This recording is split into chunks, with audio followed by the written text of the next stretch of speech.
Bismillahirrahmanirrahim. Assalamualaikum warahmatullahi ta'ala wabarakatuh. Adik-adik sekalian, insya Allah pada hari ini kita akan membahas tentang khabar, ya. Apa itu khabar? Al-khabaru huwa ma yukammilu ma'nal mubtada. Khabar adalah kata ataupun kalimat yang menyempurnakan mubtada. Jadi mubtada tidaklah sempurna tanpa khabar. Sama halnya seperti saya tidak sempurna tanpa kamu. Nah, contohnya seperti ini ya. Ar-rajulu, ar-rajulu adalah mubtada. Ar-rajulu, lelaki itu.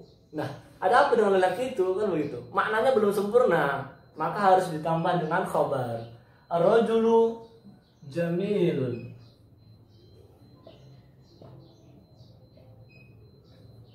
Nah, ar-rajulu jamilun. Lelaki itu ganteng. Nah, seperti itu ya. Jadi ar-rajulu adalah mubtada. Nah, penyempurnanya apa? Khabar. Khabarnya adalah jamilun. Oke. Khabar itu terbagi menjadi 3. Yang pertama khabar isim zahir, kemudian khabar jumlah, kemudian khabar syibhul jumlah, ya. Terbagi menjadi 3. Oke, khabar zahir itu contohnya seperti ini. Khabar isim zahir ya. Ar-rajulu jamilun. Lelaki itu ganteng. Mana khabarnya? Jamilun, ya. Ar-rajulu jamilun.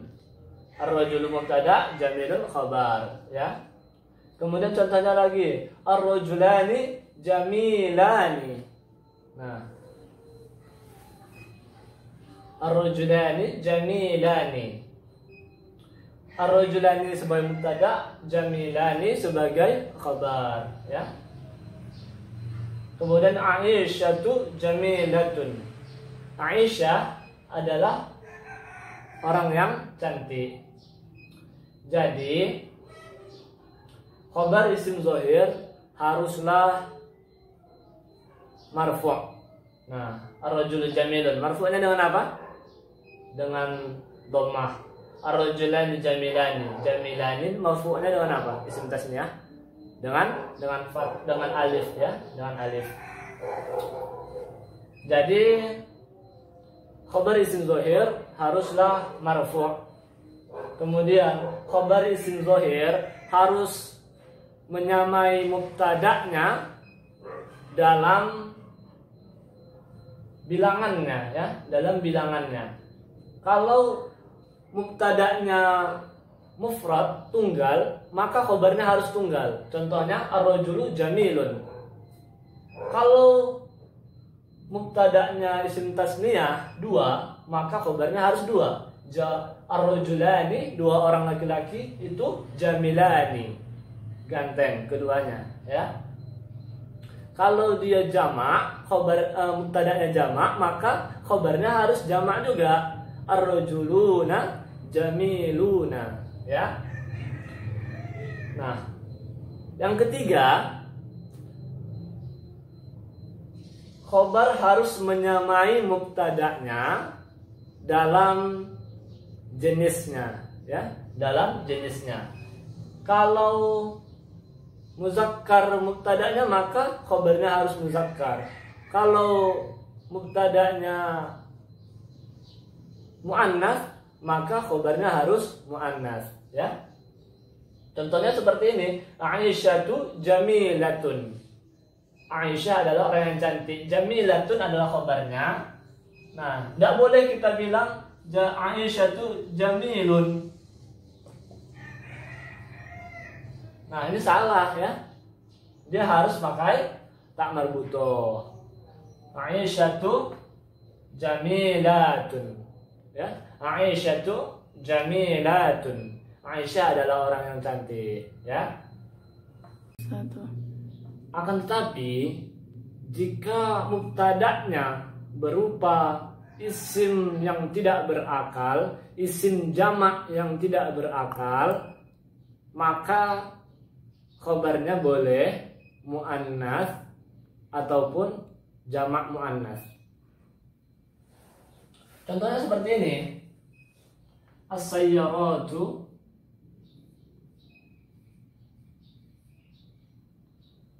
as-sayyarat, sayyaratu, mobil-mobil, ya. Mobil-mobil itu, mobil kan tidak berakal kan? Ini jamak ya, jamak muannats salim. As-sayyaratu, mobil-mobil itu kabiratun, boleh kita bilang kabiratun,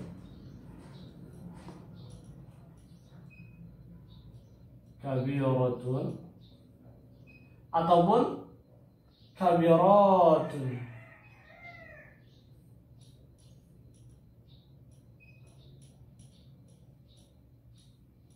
Nah, jadi boleh kita bilang kabiratun, mufrad dia kan, muannas mufrad. Boleh juga kita bilang kabiratun, banyak ya, muannas, jamak muannas salim, kabiratun. As-sayyaratu kabiratun atau kabiratun. Nah, dia boleh kita pilih muannas mufrad ataupun jamak muannas salim khobarnya. Kenapa? Kenapa? Syaratnya harus mubtada'nya tidak berakal. Mubtada'nya harus jamak yang tidak berakal. Oke? Oke. Kemudian kita masuk pada penjelasan khobar jumlah ya. Khobar jumlah terbagi menjadi dua. Yang pertama khobar jumlah fi'liyah, kemudian khobar jumlah ismiyah. Khobar jumlah fi'liyah, khobarnya berupa fi'il, fi'il fa'il ya. Khobarnya berupa fi'il fa'il. Contohnya, Zaidun yashtari qalaman. Zaid membeli sebuah pena. Zaidun mubtada, yashtari khabar. Zaidun adapun Zaid itu yashtari membeli siapa? Zaid ya. Jadi ini failnya mana? Failnya Zaid ya, mustatir. Zaidun membeli. Nah, yashtari di sini adalah khabar.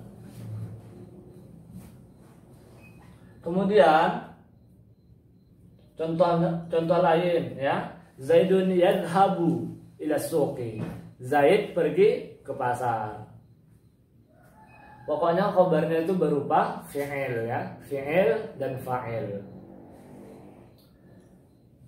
Kemudian kita masuk pada khabar jumlah ismiyah. Khabar jumlah ismiyah di dalam khobar tersebut menyimpan mubtada khobar lagi ya, di dalam khobar tersebut menyimpan mubtada khobar.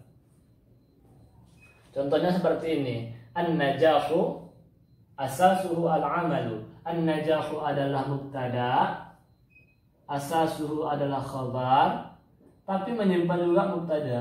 Dia khobar sekaligus mubtada. Ini khobar ya, al-amalu khobar. An-najahu adapun kesuksesan itu asasuhu, asasnya kesuksesan itu al-amalu, kesuksesan apa? Bekerja ya, bekerja. Jadi maksudnya gini cara lihatnya, kalau dihilangkanlah an-najahu di sini, maka asasuhu ini sudah bisa menjadi mubtada ya. Nah ini adalah khobarnya, ini khobarnya asasuhu al-amalu.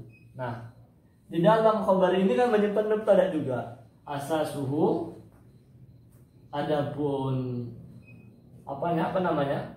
Kalau misalnya mubtadanya dihapus, maka ini bisa menjadi khabar. Itu dinamakan dengan khabar jumlah ismiyah, ya. Pokoknya di dalam khabar tersebut menyimpan mubtada khabar. Di dalam khabar menyimpan mubtada lagi, seperti itu. Contohnya lain. Contoh yang lain, Zaidun abuhu jamilun. Zaid, ayahnya Zaid itu ganteng. Ya. Contohnya ya. Zaidun abuhu jamilun.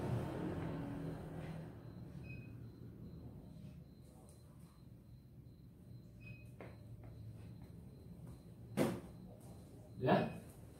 Zaidun ini mubtada, abuhu khobar sekaligus mubtada, jamilun khobar ya. Zaidun adapun Zaid itu abuhu, ayahnya Zaid, itu jamilun, ya. Andai kata dihapuslah si Zaid, ya, maka masih ada mubtada di sini. Abuhu, ayahnya si Zaid, jamilun, ganteng, ya. Jadi di dalam khobar ismiyah, khobar jumlah ismiyah menyimpan mubtada. Nah, itu khobar jumlah ismiyah. Oke.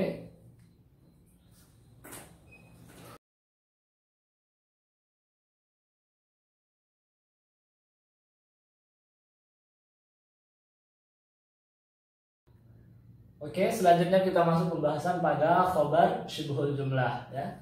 Khobar syibhul jumlah itu terbagi menjadi dua, yaitu yang pertama didahului oleh zorof dan yang kedua didahului oleh huruf jar, ya. Nah, ini contoh yang didahului oleh huruf jar. Al-qalamu 'alal maktabi. Al-qalamu ini mubtada, kenapa? Karena ada isim yang berada di awal kalimat marfu', ya kan? Kemudian khobarnya di mana? Khobarnya di sini. 'Alal maktabi. Nah, inilah dinamakan dengan khobar syibhul jumlah. 'Alal maktabi, di atas meja, ya. Pena itu di atas meja, 'alal maktabi. Nah, oke, gampang ya, saya rasa. Kemudian zorof, syibhul jumlah yang berupa zorof, ya. Zorof dan mudhaf ilaih. Al-jamalu, ini contohnya, ya. Al-jamalu, onta, ya. Onta ini mubtada, kenapa? Karena ini di awal kalimat. Kemudian barisnya apa? Barisnya marfu', ya, dhammah. Kemudian ini adalah khobarnya, tahta. Tahta ini adalah zorof makan, ya. Isim yang menunjukkan makna tempat, tahta. Tahta artinya di bawah. Tahta, fauqa, di atas. Terus apa lagi? Nah, ini zorof makan, ya. Al-jamalu tahta syajarati. Nah, tahta syajarati ini adalah syibhul jumlah zorof, ya. Tahta syajarati. Al-jamalu tahta syajarati, ya. Sama halnya seperti jar majrur. Oke? Saya rasa paham. Kalau ada yang belum paham tolong ditanyakan, ya, boleh ditanyakan kepada kami. Kita cukupkan dulu pertemuan kita pada hari ini sampai di sini saja. Insyaallah besok akan kita sambung lagi dengan materi selanjutnya. Ila liqa, ma'assalamah, wallahu muwaffiq ila aqwamit thariq. Wassalamualaikum warahmatullahi taala wabarakatuh.